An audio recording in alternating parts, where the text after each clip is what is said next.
Afternoon, everybody. I'm Mike Blayney. I've been in the police nearly 24 years now. I was a detective for about 22 years, so I've got a lot of experience. Generally, first of all, I'd like to congratulate every one of you for being selected as a student representative, so give yourself a round of applause.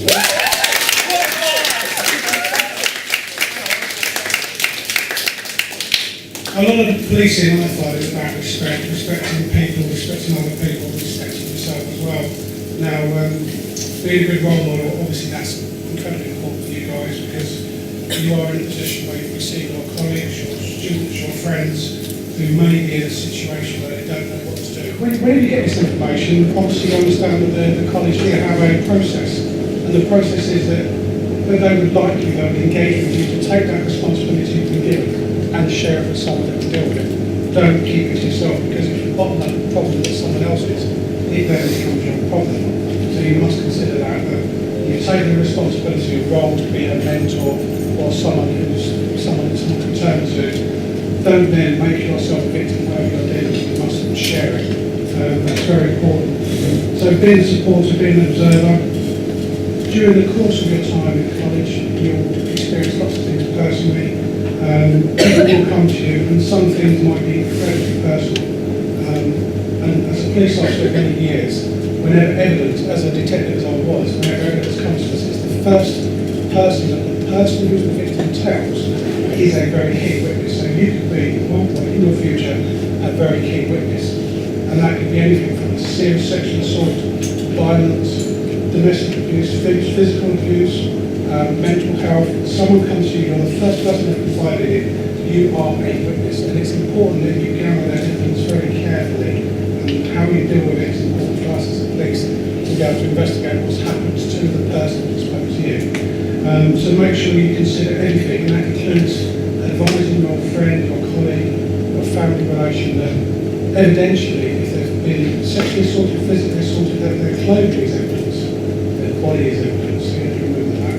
Don't wash your clothing, keep everything as it is sterile, keep it in the bag, keep it safe from people. So that's that matter out of the way. Now, my role today is just to speak to you about social activities. Now, who's had alcohol? I'd like to see some hands. Who's had a drink?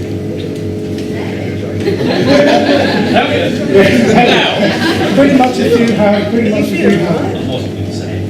We went to the class earlier where I don't know if you guys got the beer goggles on, did you try that? Yeah. That's just an example of me when I'm in the town centre working on Friday, Saturday night, I see the people that are wearing the beer goggles for real. And I've seen them state, I hope to be honest. And, when you come up to someone that's drunk, you've got various different levels of ability. From, I'm okay, mate, yeah, I'm going over to, they're laying on the floor, they wet themselves. Or they're laying in their own sick, or they're generally just not with it. Now, paralytic, yeah, definitely. So, examples of bad behaviour. Can I just hear from some examples that you might think would be a public order type behaviour? So, hands up, give me some examples. Swearing, yeah. Anyone else? Shout them out if you want. Vomiting on the street. Vomiting, yeah. Assault. Lighting, assault. Vandalism. Vandalism, yeah. Anything else?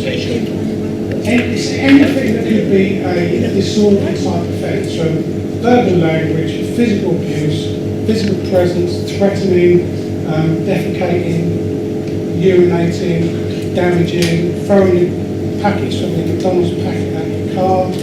Those sort of things are generally destructive, and obviously, as a police officer in the town on a weekend, I will see that, and I will then deal with it individually.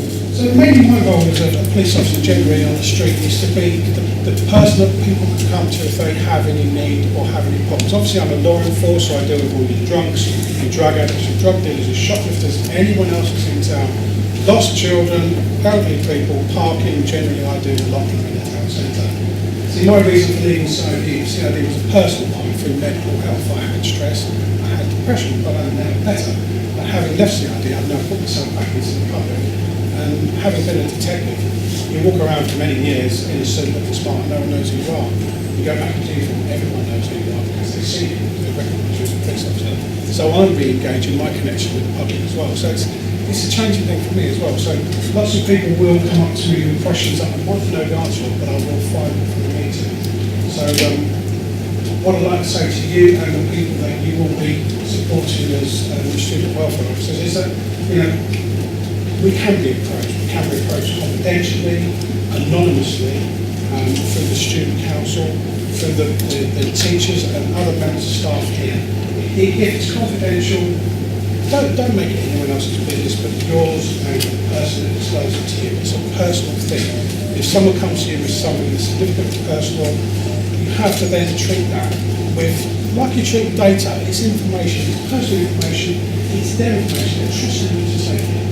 So deal with it in such a way that you feel, I've done the right thing for them, I've helped them out, I've supported them, my duty is done, I've passed it to the right people. So that's the thing I would say to do. Now, during the course of your time in college, you will see changes in people's behaviour. Now, if a friend or a colleague of yours seems to be acting differently, why not just get an opportunity to take them aside and say, what's going on? You don't really see yourself. What's happening? Has anything happened? Is there anything you'd like to talk to me about? Is there anything I can do to help you? Obviously, some people may change significantly. It could be that they're into a drug situation, they're suffering physical and mental abuse. If you see the change, make sure you relay those changes to the people that can support you. Try not to take it all yourself. It's not all for you to deal with. You can't deal with everything. Like I can't deal with everything. Because out there, everyone has to complain of something. And I wouldn't expect to do everything. So leadership here. Now, as a police officer, obviously laws and regulations, rules, I have many